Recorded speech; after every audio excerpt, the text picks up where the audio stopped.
সাজো সাজো রব আর আলোর ঝলকানি সব মিলিয়ে হবিগঞ্জ প্রেস ক্লাব ৫০ বছর উদযাপন করার মহেন্দ্রক্ষণে দাঁড়িয়ে ২৯ ডিসেম্বর রবিবার পালিত হচ্ছে হবিগঞ্জ প্রেস ক্লাবের সুবর্ণ জয়ন্তী। অন্তর্বর্তীকালীন সরকারের বন ও পরিবেশ উপদেষ্টা সৈয়দা রেজওয়ানা হাসান সহ বরেণ্য লেখক সাংবাদিকবৃন্দ উপস্থিত থাকবেন ওই উৎসবে।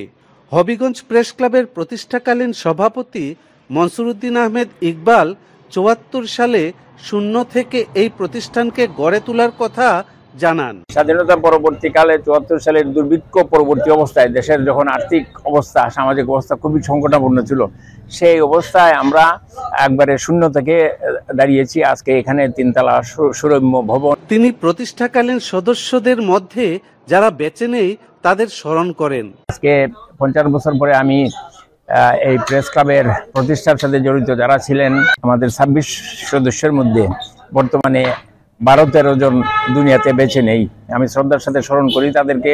এক প্রশ্নের উত্তরে মনসুর উদ্দিন বলেন, প্রত্যাশা অনুযায়ী সাংবাদিকতার মান বৃদ্ধি পায়নি, কিন্তু আমি একজন বয়স্ক সাংবাদিক হিসেবে আমি এটুকু বলতে পারি যে আমাদের সাংবাদিকতার মান যতটুকু আশা উন্নত হওয়ার কথা ছিল সেই পর্যায়ে আমরা যেতে পারিনি। এখনো আমরা হবিগঞ্জকে সুন্দরভাবে তুলে ধরতে পারিনি আমাদের মিডিয়ার মাধ্যমে। তিনি আগামী দিনের সংবাদকর্মীদের কাছে তার প্রত্যাশার কথা বলেন। তো কামনা করব যে আগামী দিনে যারা হবিগঞ্জে সাংবাদিকতা করবেন বা সাংবাদিকতায় নেতৃত্ব দিবেন, তারা যে জিনিসটা লক্ষ্য রাখবেন সেটা হলো যে কথায় ও কাজে সততা বজায় রাখতে হবে।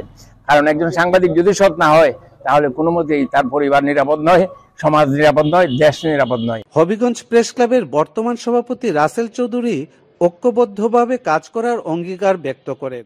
আমরা মনে করি আমাদের ঐক্যবদ্ধ এই প্রেস ক্লাব আরো বহু এগিয়ে যাবে এবং আমরা সকল সাংবাদিক নিয়ে ঐক্যবদ্ধভাবে আমাদের সামনে যাত্রা করব।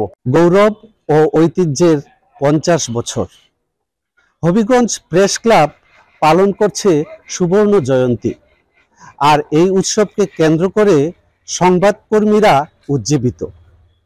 তাদের অঙ্গীকার সুস্থ সাংবাদিকতার।